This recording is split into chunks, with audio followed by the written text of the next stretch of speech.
Assalamualaikum warahmatullahi wabarakatuh. Sampurasun haturan wilujeng wayah kieu kanggo kasadayana nepangkeun simkuring Agnes Kurnia, simkuring mangrupi mahasiswa jurusan Pendidikan Kewarganegaraan atanapi PKN Universitas Pendidikan Indonesia angkatan 2021. Simkuring dina danget ayeuna seja diajar nembang atanapi ngawih salah sawios tembang anu nyandak Wanda pupuh dangdang gula oge anu unina teh nyaeta lambang RI.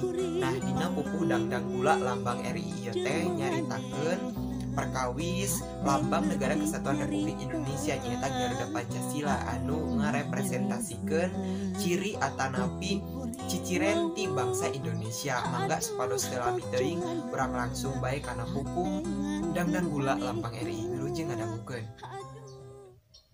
Lambang RI jero ngandung arti lamun bener diamalkeunana persatuan tangtu tembong teu cukup ku disebut atawa ngan apal Nabi wir Bhinneka Tunggal Ika maksudna gumulung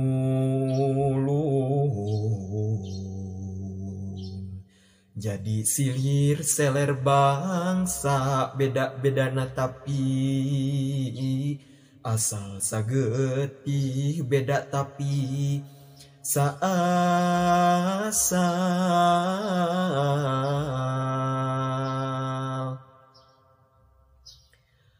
Lambang RI jero ngandung arti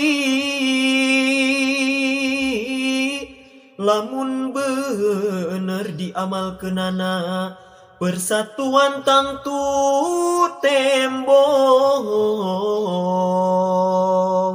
teu cukup ku disebut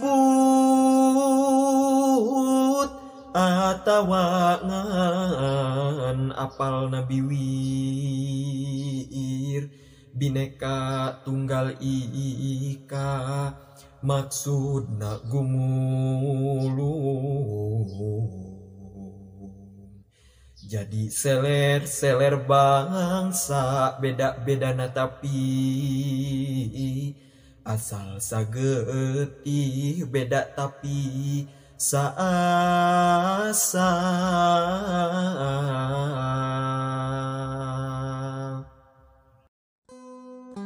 Tah eta pupuh dangdang gula teu nganggo tandak tapi mung pupuh anu utamina wungkul. Mudah-mudahan tiasa manfaat kanggo sadayana dulur-dulur sadayana anu meriogikeun. Simkuring ngahaturkeun hatur punten tina sagala rupi kalepatan sareng kakiranganana. Simkuring da sami-sami nembe diajar. Hatur nuhun, mudah-mudahan tiasa patepang deui dina video nu salajengna. Wassalamualaikum warahmatullahi wabarakatuh. Sampurasun. Waktu kuring panggih jeung maneh